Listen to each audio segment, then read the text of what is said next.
na ninyong lahat. Martin Romualdez, Lisa Marcos, Bongbong Marcos.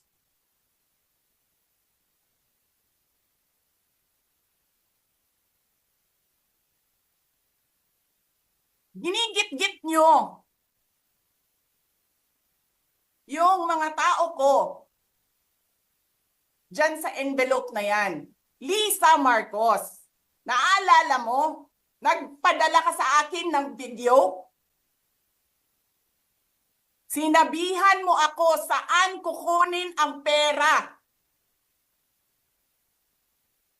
Pinakita mo ang muka ng tao doon sa video message mo. Hi, Didi.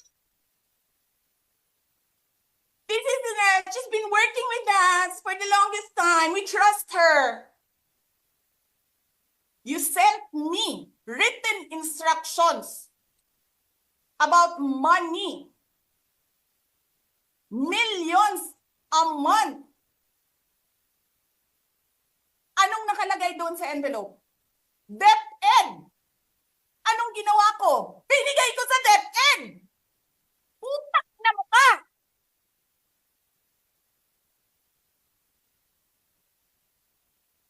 Wala ka ngang posisyon sa gobyerno, namimigay ka ng pera ng gobyerno eh.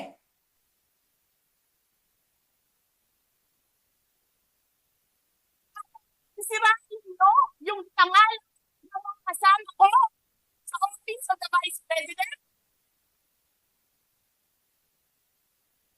Sasabihin nyo sa mga tao, nakaw yan, confidential funds yan. Niwala nga kayong isang proof na confidential funds yan. Naniwala lang kayo sa isang babae na ang pangalan ay Gloria Mercado na nagsabi confidential funds yan, na hindi nyo nga nilabas na wala pang confidential funds, meron ng white envelope.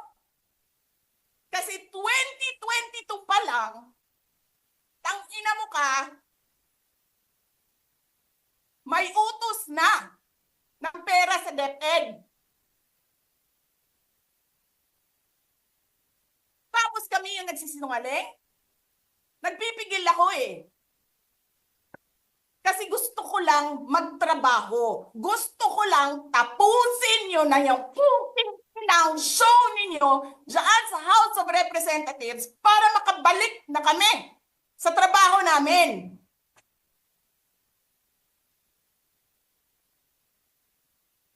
Tapos ganyan ang gagawin ninyo sa amin dahil hindi kami sumusunod sa inyo?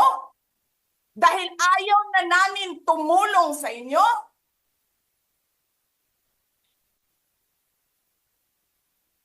Ganito gagawin ninyo?